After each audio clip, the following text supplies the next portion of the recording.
Do you find it curious that the president has had no reference at all of his deputy throughout that speech, 2 hours long? No, not necessarily 2 hours, it was more than 45 minutes at least. No reference at all of the deputy president, despite the fact that they work together day in, day out, and despite the fact that the party is looking forward to the deputy president succeeding the president. From the time of the handshake, I must admit, I'm admiring the way President Uhuru and his team of spin doctors are running rings around Raila and Raila's ardent supporters. The truth be told, there are only two things that the president has ever needed for purposes of going into, staying into, and performing in that office. The first thing he needed was to get into the office. When the president needed to get into the office, he had to build bridges with William Ruto, and Ruto assisted him twice to achieve. But while in office, at least in this second term, he ran into the second problem, i.e. the legitimacy of his presidency. So and then he needed Raila. The very moment Raila created the optics of that handshake, that was the end of his role.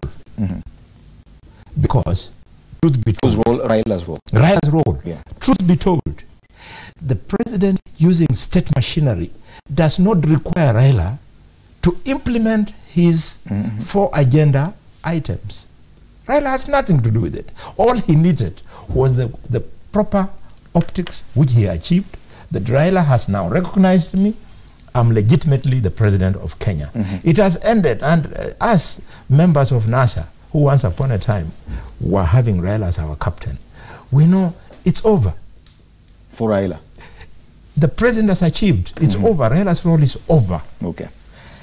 And therefore, to come to your issue, why not mention Ruto? There are two limbs to this. The first one is that they must have sat with Ruto and somewhere before the State of the Nation address, because they are very close. Honestly, Ruto has done so much for Uhuru that you cannot just say because of the handshake of Raila they have become enemies. They must have sat and agreed this is how the conversation will go. That is one limb. So it was intentional? Yes, it was intentional. That's one limb. The other limb, which I think is most unlikely, is that Ruto's usefulness ended once the president was sworn in, because he was always looked at as somebody who could be used as a bait to get the votes that the president got from his primary constituency. That is Ruto's primary constituency. Those are the likely scenarios, but to use the adage of courtship, and I'm not saying the deputy president or the former prime minister is a bride. Courtship requires, and it's Moi who said it before, once you already have a woman in the home, you have married her. The woman you start promising new things is the one you want to add in the home. Wow. So already Ruto is in the home.